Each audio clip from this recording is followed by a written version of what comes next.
I was 18 years old when I got married. I belonged to a very conservative family, a Baloch family, where good daughters never say no to their parents.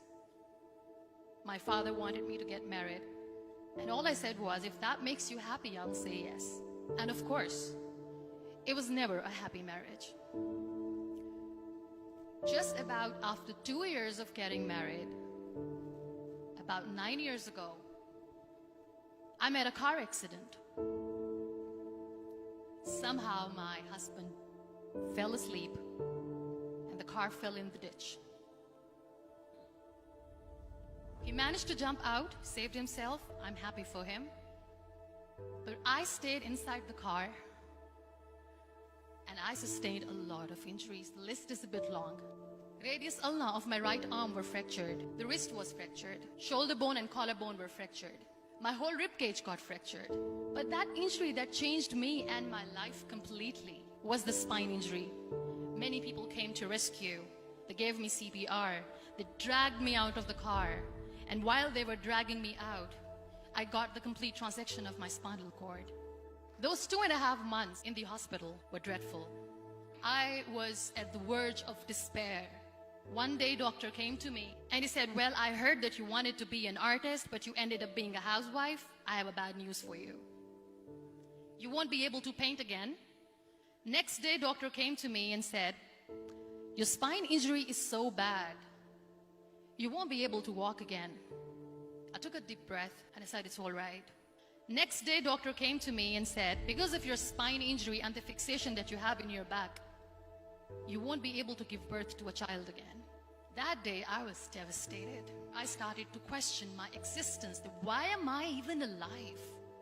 So what kept me going was, one day I asked my brothers, I know I have a deformed hand, but I'm tired of looking at these white walls in the hospital and wearing these white scrubs. Bring me some colors, bring me some small canvas. I want to paint. So the very first painting I made was on my deathbed, where I painted for the very first time. What an amazing therapy it was. Without uttering a single word, I could paint my heart out. I could share my story. People used to come and say, what lovely painting, so much color. Nobody could see the grief in it. Only I could. And that day I decided that I'm going to live life for myself. I am not going to be that perfect person for someone. I am just going to take this moment and I will make it perfect for myself. That I'm going to fight my fears. So I wrote down one by one all those fears. And I decided that I'm going to overcome these fears one at a time. You know what was my biggest fear? Divorce. But the day I decided that this is nothing but my fear, I liberated myself by setting him free. And I made myself emotionally so strong that the day I got the news that he's getting married, I sent him a text that I'm so happy for you and I wish you all the best. And he knows that I pray for him today. Number 2 was, I won't be able to be a mother again. And that was quite devastating for me. But then I realized there are so many children in the world, all they want is acceptance. So there is no point of crying, just go and adopt one. And that's what I did.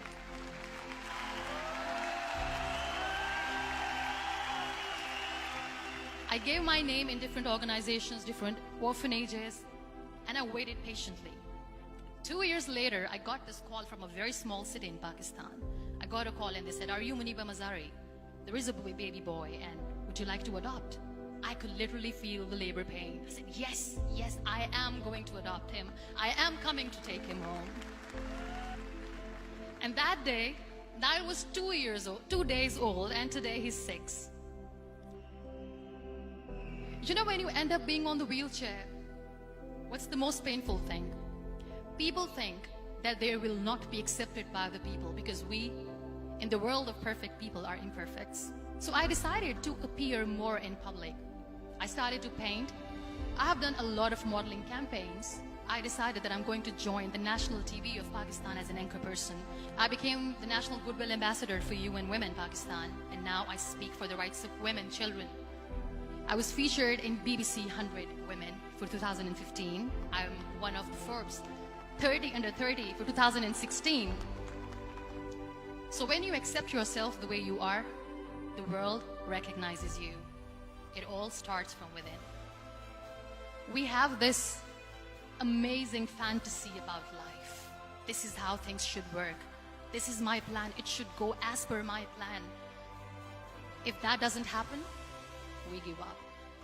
I never wanted to be on the wheelchair. Never thought of being on the wheelchair. This life is a test and a trial, and tests are never supposed to be easy. So when you're expecting ease from life, and life gives you lemons, then you make the lemonade, and then do not blame life for that. It is okay to be scared. It is okay to cry. Everything is okay, but giving up should not be an option. They always say that failure is not an option. Failure should be an option, because when you fail, you get up, and then you fail, and then you get up, and that keeps you going. Embrace each and every breath that you are taking. Celebrate your life. Live it. Don't die before your death. Real happiness lies in gratitude. So be grateful, be alive, and live every moment.